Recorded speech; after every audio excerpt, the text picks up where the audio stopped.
오늘의 본문 말씀은 마태복음 5장 1절에서 12절입니다.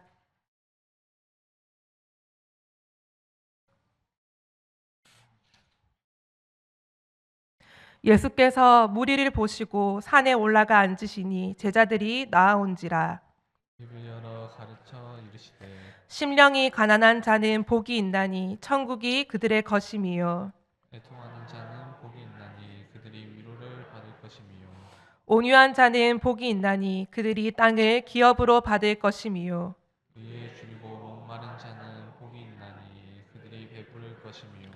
긍휼히 여기는 자는 복이 있나니 그들이 긍휼히 여김을 받을 것임이요. 마음이 청결한 자는 복이 있나니 그들이 하나님을 볼 것이미요. 화평하게 하는 자는 복이 있나니 그들이 하나님의 아들이라 일컬음을 받을 것임이요. 의를 위해 박해를 받은 자는 복이 있나니 천국이 그들의 것임이라. 나로 말미암아 너희를 욕하고 박해하고 거짓으로 너희를 거슬러 모든 악한 말을 할 때에는 너희에게 복이 있나니 기뻐하고 즐거워하라. 하늘에서 너희의 상이 큼이라. 너희 전에 있던 선지자들도 이같이 박해하였느니라. 아멘. 이제 시간 맞추는 건 고스란히 제 몫으로 남았습니다. 일단 달려볼게요. PPT 켜주세요.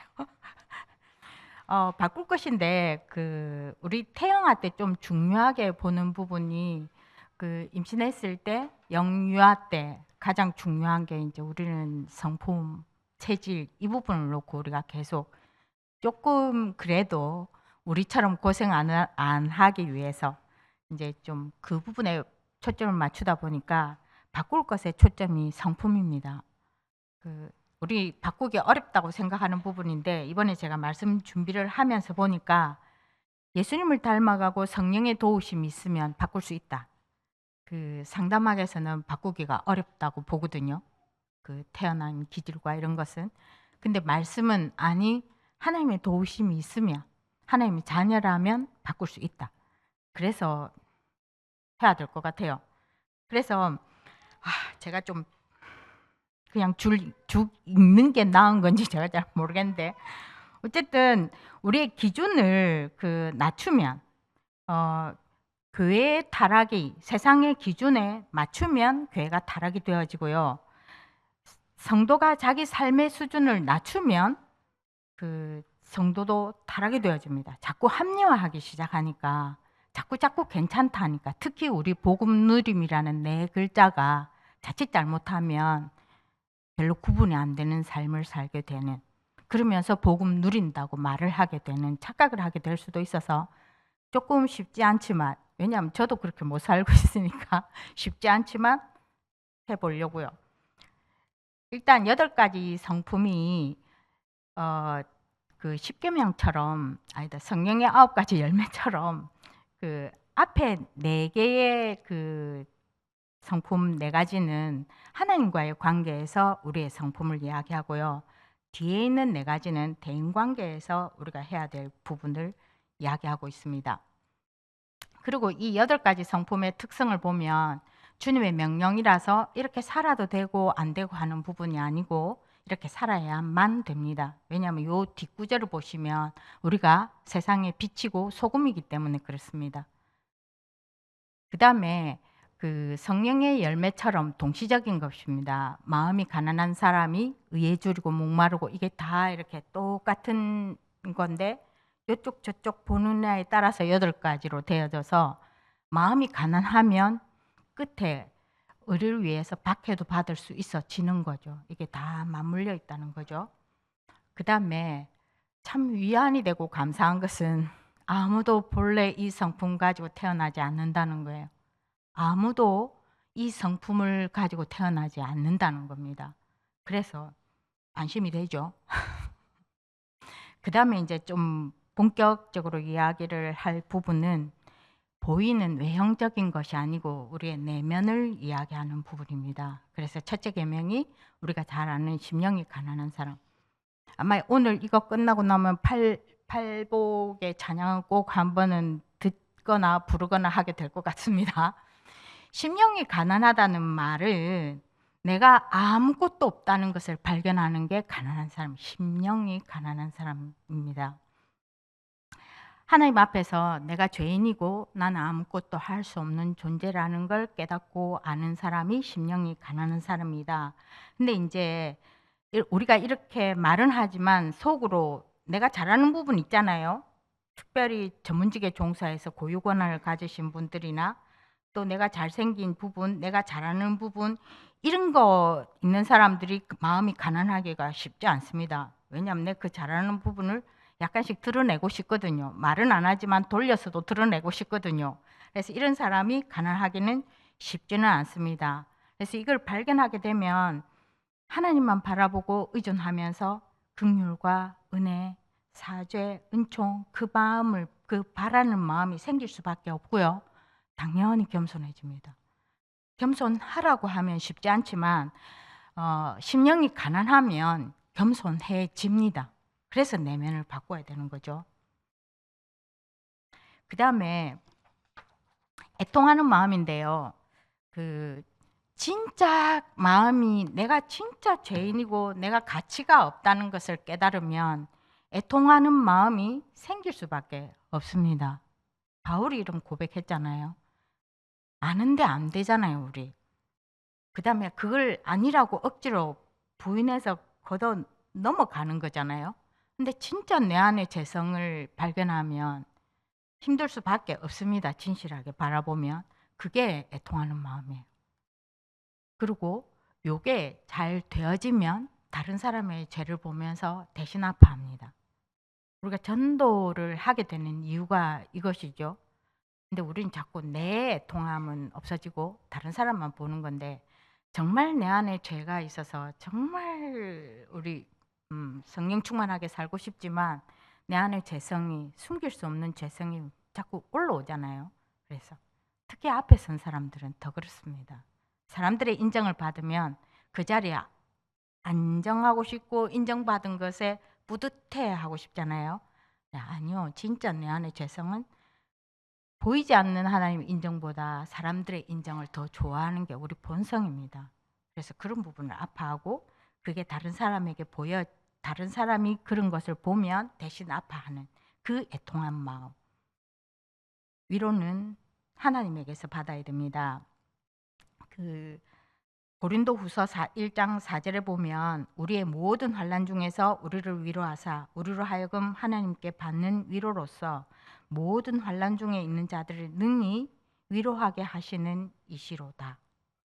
그래서 겉으로 보기에 강하고 다른 사람을 위로해 주고 있는 그 사람조차도 하나님의 위로하심이 필요하다는 것이고 이 애통한 자에게 주는 복입니다. 이 복이 있나니 한글은 이렇게 번역돼 있잖아요. 이게 감탄사래요. 심령이 가난한 사람 복이여 복되도다 뭐 이런 이야기래요. 우리는 복이 있나니로 번역했는데 원래는 감탄사로 심령이 가난하면 행복할 수밖에 없다 그 이야기를 하는 거예요. 그래서 그 다음에 이제 우리가 좀 봐야 될 부분은 우리가 조금 잘 알고 있는 말씀입니다. 시작은 가난한 마음에서부터 오는 거죠. 그리고 온유라는 뜻이 우리가 이미 알고 있지만 짐승을 길들여서 주인이 하라고 하는 대로 하는 것이 온유라는 단어고요. 문자적으로 제가 이 말씀의 은혜를 받으면서 우리가 볼 때 온유하다 보여지는 사람 있잖아요. 왜 부드럽고 착하고 배려 많고 이런 사람 그 온유가 아니라 해서 저는 참 위로가 됩니다. 그렇게 태어난 그 천성하고 여기에서 말하는 온유는 다른 이야기라는 거예요. 아까도 이야기했듯이 나의 죄성을 발견한 그 가난한 마음에서 출발해서 나오는 게 온유한 마음입니다. 그래서 예수님이 그때 당시에는 어린이나 세리나 창녀나 약간 사람 취급을 안 하는 유대교의 사람들은 이 사람들을 사람으로 취급 안 하는데 예수님은 그들을 찾아가는 거죠. 그들을 아이들이 찾아오면 이 사람들은 별로 중요하지 않은 사람이기 때문에 뒤로 물려내는데 예수님은 가까이 오게 하고 어린이들을 이런 온유한 마음입니다. 그러니까 전달되었을 거라고 보고 네. 그 다음에 우리의 무가치함을 발견하게 되니까 영원한 가치된 하나님을 바라보면서 하나님과 하나님의 긍휼과 은혜를 바라는 마음으로 하는 것이 예배입니다. 그러면 예배할 때 이 마음이 돼야 되는 거죠. 하나님의 긍휼하심과 은혜를 사모하면서 와야 되는 거죠. 우리 강단의 그 앞 주에 예배가 형식적으로 하는 그 종교인들, 제가 이제 목회자 가정이다 보니까 저는 그게 좀 찔리고 돌아보게 만들고, 왜냐면 우리는 예배 오는 게 당연한 것으로 사실은 어릴 때부터 그냥 주일 되면 교회 와야 되고 수요일 되면 교회 와야 되고, 이게 습관적으로 나도 모르게 종교 생활을 하게 될 가능성이 많은 거잖아요. 그러니까 예배 시간 올 때마다 이 마음으로 와야 되는 거예요. 하나님의 왜냐하면 내가 가치가 없으니까 하나님 나를 불쌍히 여겨 주셔야 되는 거예요. 우리 믿음의 교회도 하나님 불쌍히 여겨 주셔야 되고, 내가 이렇든 저렇든 하나님 오늘 이 시간에 내 영혼과 마음에 하나님 은혜를 주셔야 되는 그 마음으로 오셔야 돼요. 예배 시간에. 그리고 온유한 사람은 예배를 이런 마음으로 오게 된다는 거죠. 그래서 자기의 능력이나 자기가 갖고 있는 성격이나 생각, 행동을 통제할 수 있는 사람이 온유한 사람입니다. 근데 반대로 자기의 능력, 성격, 생각, 행동을 있는 그대로 방출하고 느끼는 대로 행동하고 성격 부리고 힘을 사용하는 사람은 온유한 사람이 아닙니다. 그죠? 우리는 이걸 이제 자꾸 복음으로 해서, 저는 아니에요. 진짜 성령 충만하고 성령의 인도받는 사람은 그렇게 할 수가 없죠.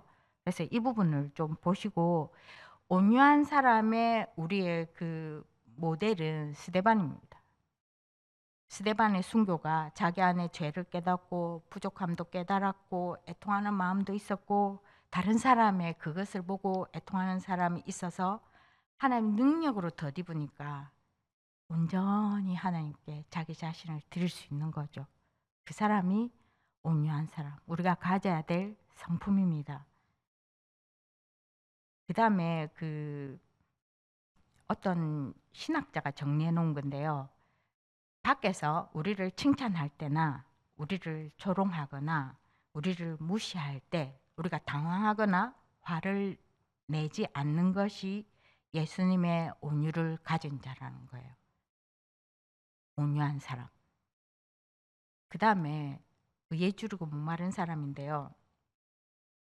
온유한 사람이 하나님의 거룩함을 바라볼 때 갖게 되는 그 열망이, 간절함이 있단 말이죠.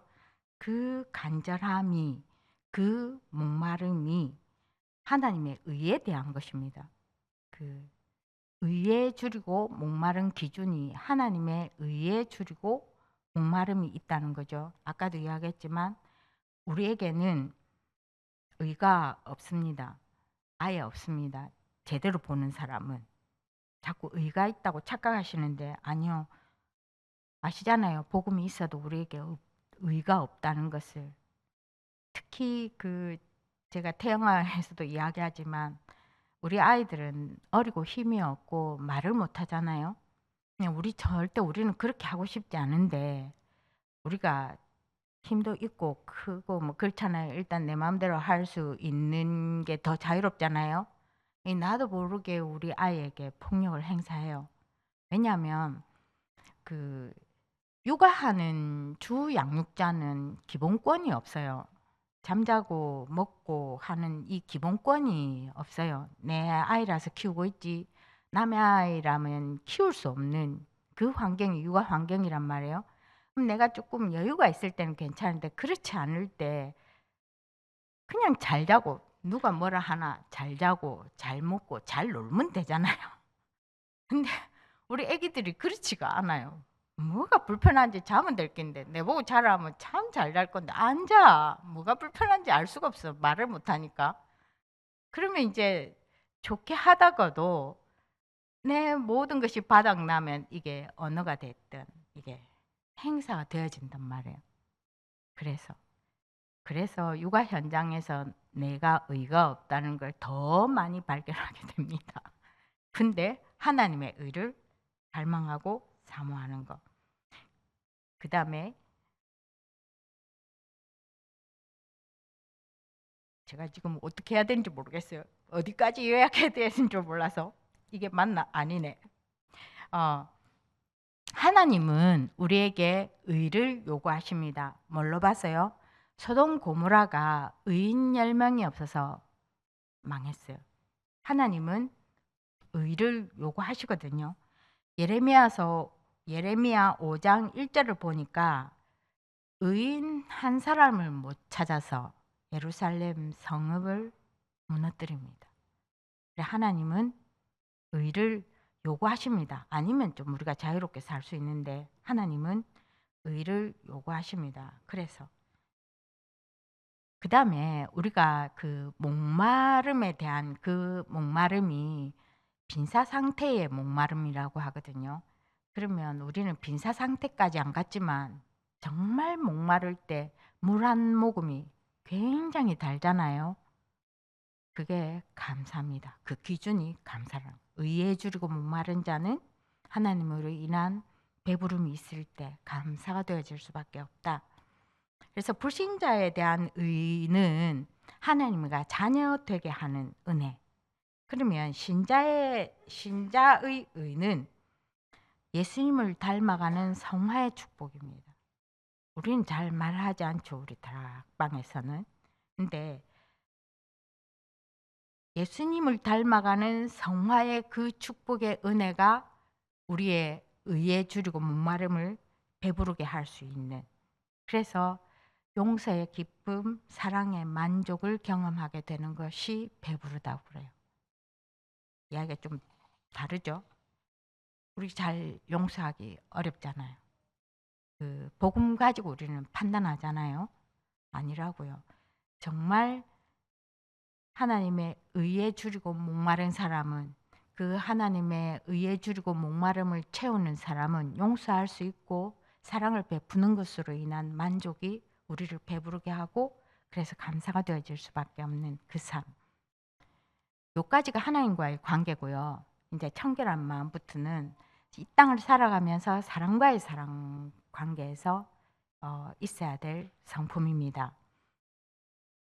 하나님 만나는 열쇠가 청결입니다. 그렇죠. 거룩한 하나님을 만나려면 깨끗해져야 되고, 구약에서는 깨끗함이 직접 짐승을 잡고, 우리는 예수 그리스도로 깨끗해졌고 예수 그리스도로 계속 깨끗해져 가는, 원죄는 해결받았지만 자범죄는 날마다 회개해야 되는, 매번 반복해서 짓는, 그게 우리란 말이죠. 그래서 청결이 하나님 만나는 열쇠가 청결입니다.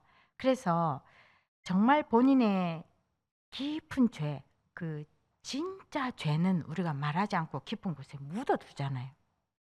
맞죠?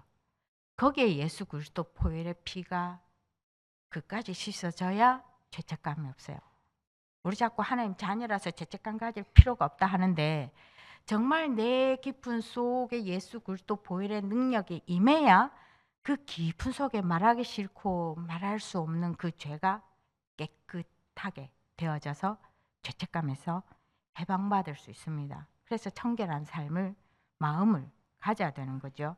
그래서 깨끗함의 헬라어는 카타로스라는 단어인데요. 때가 묻은 더러운 곳과 더러운 옷과 비교하기 위해서 깨끗한 옷을 설명할 때 쓰이는 말이 카타로스인데요. 그 예배할 때 우리가 흠이 없고, 양을 바치든 비둘기를 바치든 흠이 없고 깨끗한 것 바치라고 그래서 그 성전 매매가 일어났던 거 기억하시죠? 요 앞에 중가 그 메시지에서 그때 쓰는 단어가 카타로스입니다. 흠이 없고 어떤 이물질도 섞이지 않은 순수한 것, 그걸 말하는 게 카타로스인데요. 상담에서는 이거를 카타르시스라고 해서 이제 그 역할극 하는 것도 그런 거죠. 그 중압감에서, 그 역할극 하면서 벗어나면서 상담에서 그걸 보고 치유받았다고 표현을 해요. 그 과정을 통해서. 근데 현대인들이 쓰는 카타르시스는 약간 운동이나 쾌락 쪽에서 주로 이 단어를 사용하죠.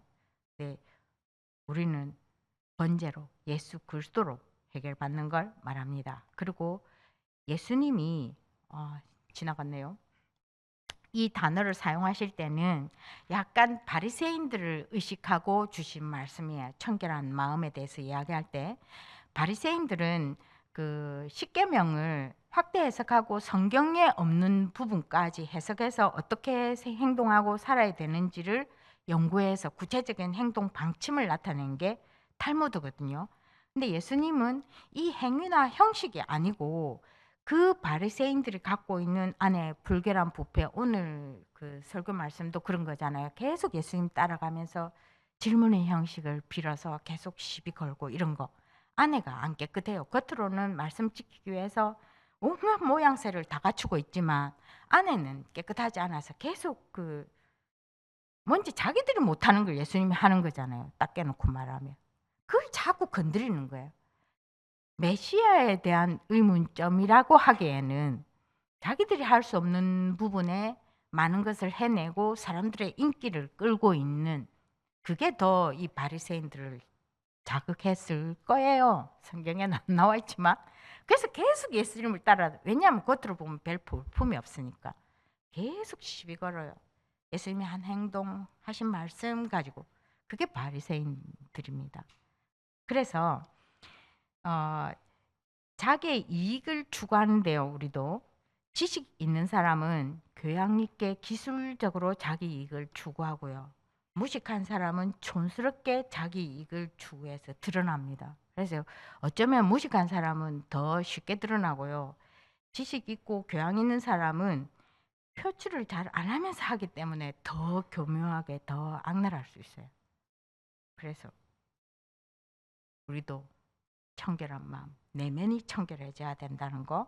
그 다음에 마음이 도대체 뭐냐 말이에요. 감정이 아닙니다.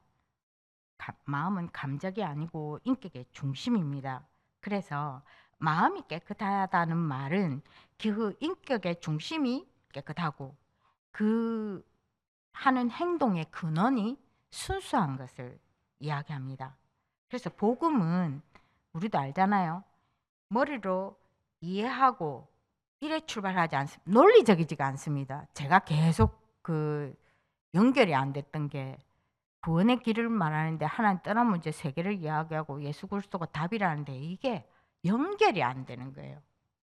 아무리 이해가 안 돼서 제가 전도학교 가서 지금은 우리 안에 없는 헌한길 목사님이 복음은 논리가 아니다. 믿어야 된다. 그래서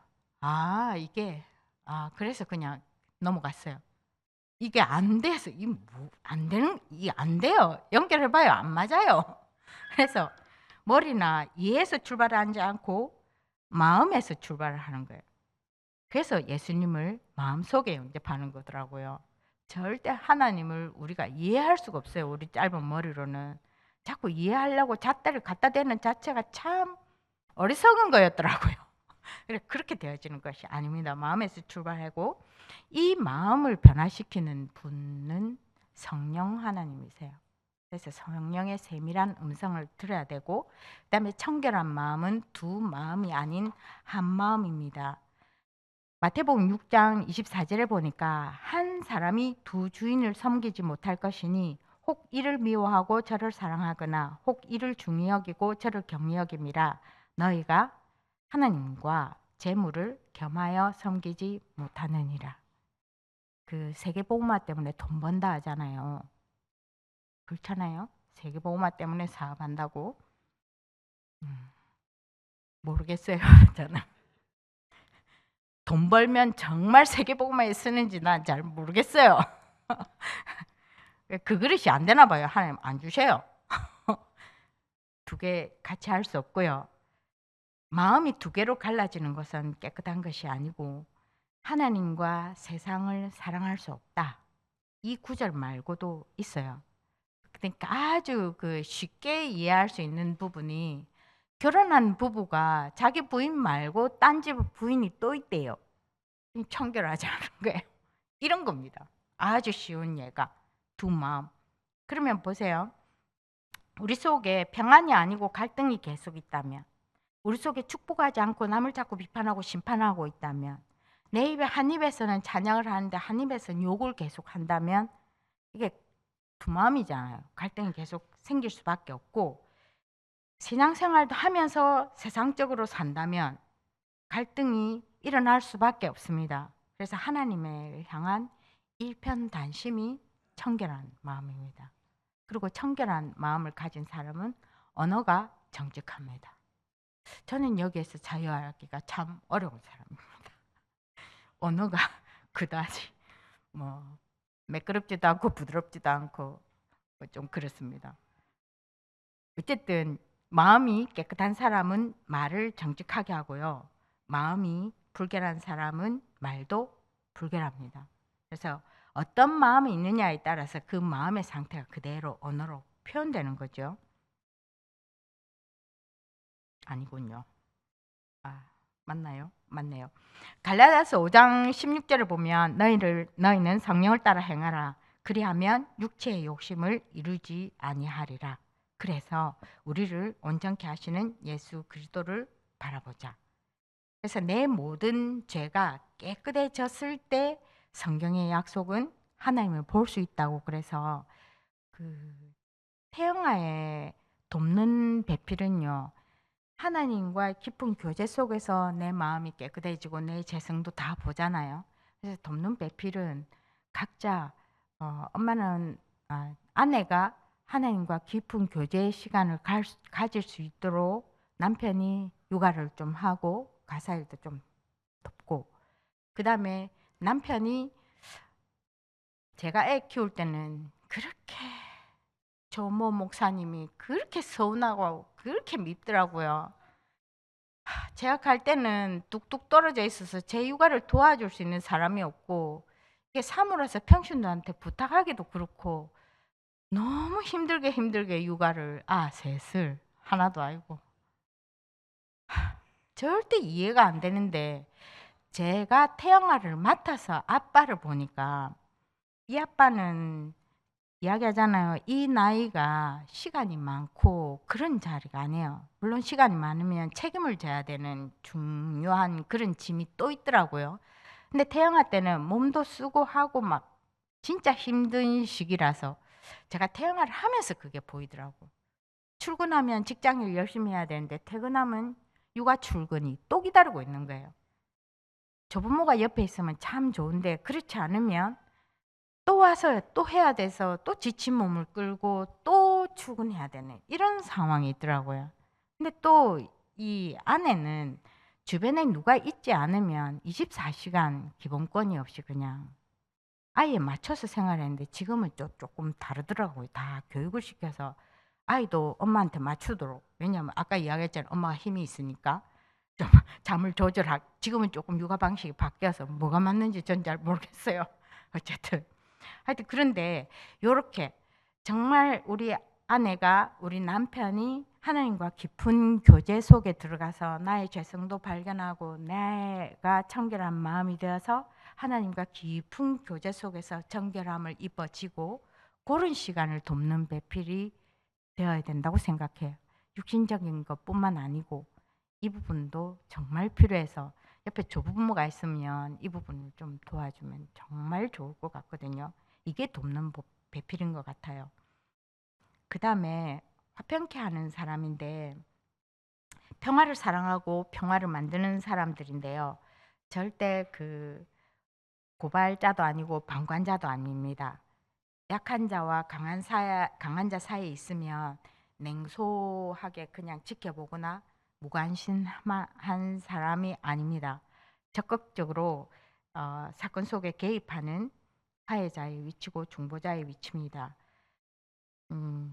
뭘 이야기를 했냐 하면요, 자꾸 이렇게 우리가 100% 선하다고 할 수는 없지만 약간 그래도 착한 사람들이 자꾸 뒤로 물러나면은 악한 사람들이 자꾸 지배를 하는 그 지경이 자꾸 넓혀진단 말이에요.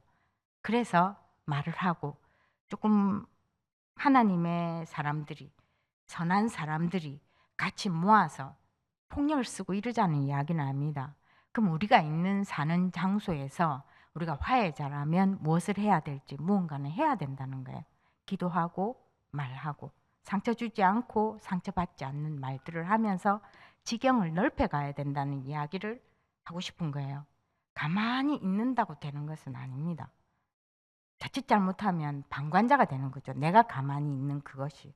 우린 자꾸 하나님의 시간표란 이름으로 성령의 인도란 이름으로 혹시 뒤에 멀찌감치 서 있으면서 우리는 그 단어를 쓰고 있지 않는지 살펴봐야 된다는 이야기를 하는 거예요. 화평케 하는 사람은 뭔가 중재자, 하나님 앞에 기도하면 중재해야 될 역할을 가르쳐 주시고요. 그 사람에게 해야 할 말을 주셔요. 경험해 보셨으면 좋겠습니다. 그래서 제일 먼저는 자기 자신과 하나님과 화해한 사람이 화평케 하는 사람이고요. 그 요게 되어지면 이제 다른 사람이 보여지잖아요. 전도자로. 다른 사람이 하나님과 화목할 수 있도록 인도하는 화해자, 전도자로 우리가 살아가는 거죠. 그러면 하나님의 아들이라 일컬음을 받게 되어지는 것인데요.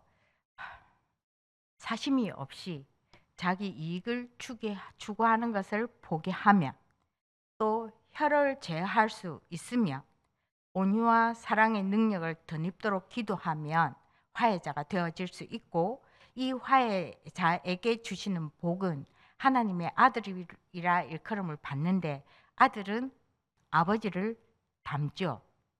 그래서 우리가 예수님을 닮아가는 거예요. 하나님을 닮아가는 거예요. 안 닮고 싶어도 닮죠. 창세기 3장으로. 우리는 하나님의 충만함으로 예배 속에서 말씀 속에서 우리를 들여보다 보는 속에서 하나님을 닮아가고 예수님을 닮아갑니다. 그 다음에 긍휼히 여기는 사람은 남을 불쌍히 여겨서 돕는다는 뜻이 있는데요. 우리는 조금 더 깊이 보려고 합니다. 아니군요. 네. 하나님의 긍휼은 흘러넘치는 사랑을 주체하지 못하시는 하나님께서 한없이 약하고 악한 사람들을 대할 때 보여주는 태도가 긍휼히 여기심이고요. 이제 긍휼히 여기심을 성경에 다른 말로 번역한 것들이 인자하심, 자비하심, 사랑하심, 불쌍히 여기심, 민망히 여기심이라는 단어로 번역이 되기도 합니다. 하나님은 항상 언제나 우리를 사랑으로 대하시죠. 그 긍휼함.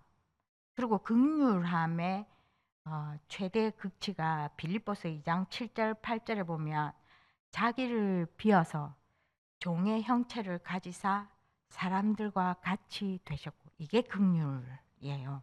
긍휼히 여기심. 히브리서 2장 18절에도 우리 사람과 같이 되셔서 시험을 받아서 고난을 받았은즉 시험 받는 자들을 능히 도우실 수 있느니라. 우리는 긍휼히 여긴다고 다 도울 수 있을 만큼의 능력이 없지만 하나님은 돼요. 예수님도 돼요. 정말 그 불쌍히 여기고 우리 있는 그 높은 자리에 계신 그분이 우리 자리까지 내려와서 우리랑 똑같이 겪으시고 우리를 도우시는 그 긍휼하심, 그 마음이 우리 속에 있어야 된다고요. 그리고 우리가 할 수 있기 때문에 말씀을 주시는데 경험한 사람은 할 수 있잖아요. 우리가 하나님의 긍휼하심을 경험했습니다. 뭘로요? 구원받을 때요.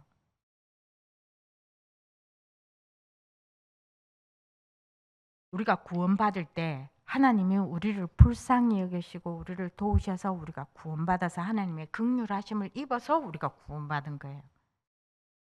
에베소서 2장 우리가 알죠. 긍휼에 풍성하신 하나님이 우리를 사랑하신 그 큰 사랑으로 우리를 구원하신 거. 그 다음에 하나님이 왜 나에게 긍휼을 베푸셨는지 이유가 물론 뭐 여기저기 본문이 있습니다만은 로마서 9장 15절 16절 보면은 오직 긍휼히 여기시는 그 하나님이 기준이라서 우리를 긍휼히 여기신 거예요. 우리가 하나님께 긍휼히 여김을 받을 수 있는 자격이 있어서가 아니고 하나님 보실 때 모르겠어요. 그게 뭔지는.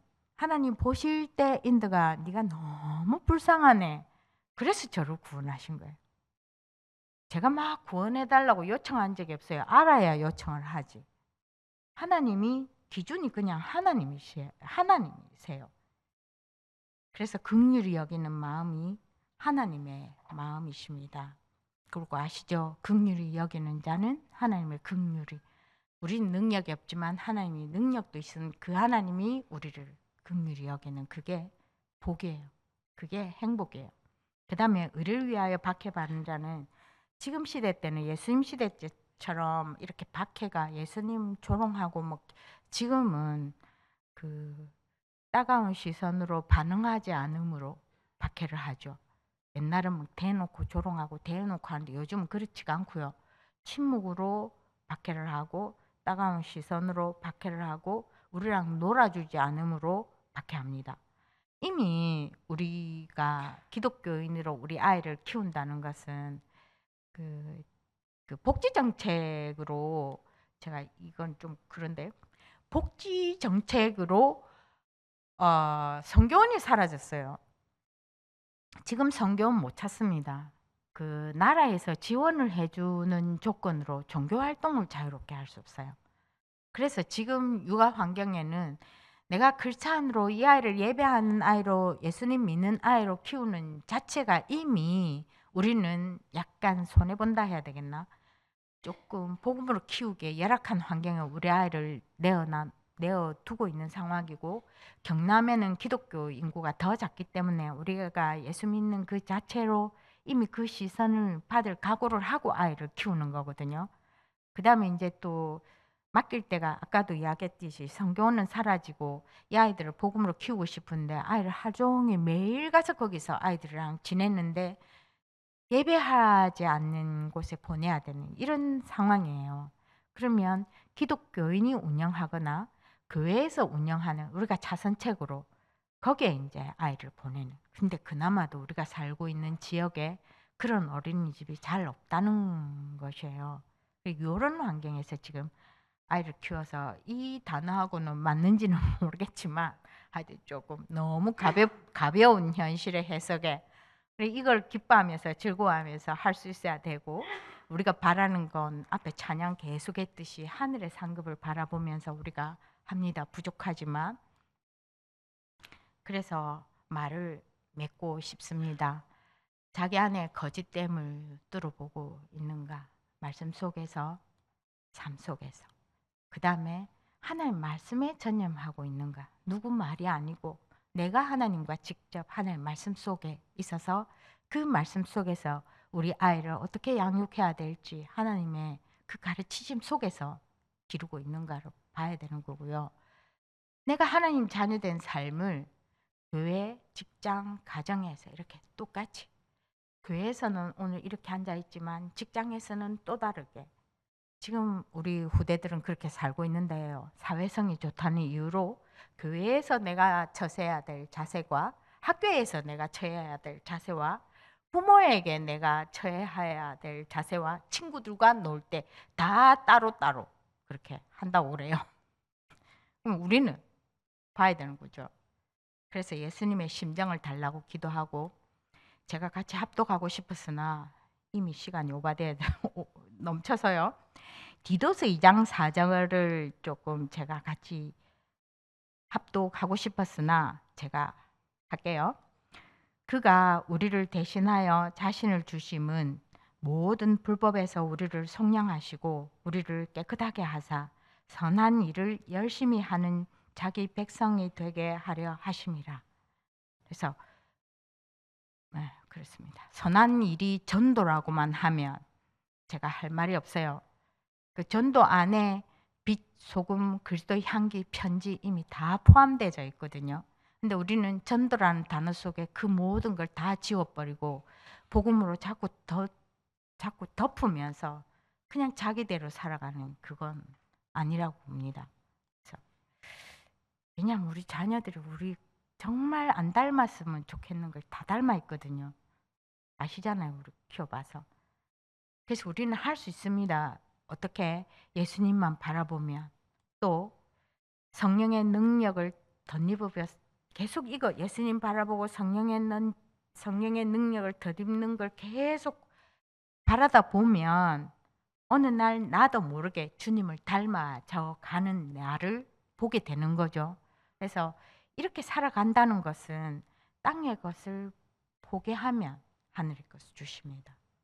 땅의 것 다 잡고 아니요. 하늘의 것에서 자연적으로 내려오는 것이지 땅의 것 자꾸 우리가 세계복음화란 이름 하에 자꾸 땅의 것을 붙잡고 아니요. 좀 내려놓을 필요가 있어요. 하늘의 것 붙잡고 가다가 땅의 것을 주면 그냥 그 세계복음화 할 수 있는 그 무엇을 할 것 같아요. 그게 먼저가 아니고 이게 먼저인 것 같아요. 그래서 우리가 주님을 따라가면서 우리가 주님 닮아가면 우리 자녀들이 주님을 닮아가는 우리 부모의 모습을 보고 우리 자녀들은 또 예수님을 닮아가는 8가지 성품을 소유한 그리스도의 향기고 편지로 살아가게 될 것입니다. 잠깐 기도할게요. 하나님, 할 수 있다고 하신 주님, 8가지 성품을 소유한 저희들 되어질 수 있도록 성령으로 인도하여 주시기를 원합니다. 지금도 살아계셔서 우리를 통하여서 영광 받으실 예수 그리스도 이름으로 기도합니다. 아멘. 이제는 우리 주 예수 그리스도의 은혜와 하나님의 지극하시고 만극하신 사랑하심과 성령님의 영원토록 함께 역사하심이 오늘 가장 귀중한 우리 어린 렘넌트들 우리 태영아부를 통해서 하나님 영광 받으시고 저희들 미래까지 늘 동행하시고 역사하시기를 원하시는 하나님의 능력이 지금부터 영원토록 함께 할지어다. 아멘.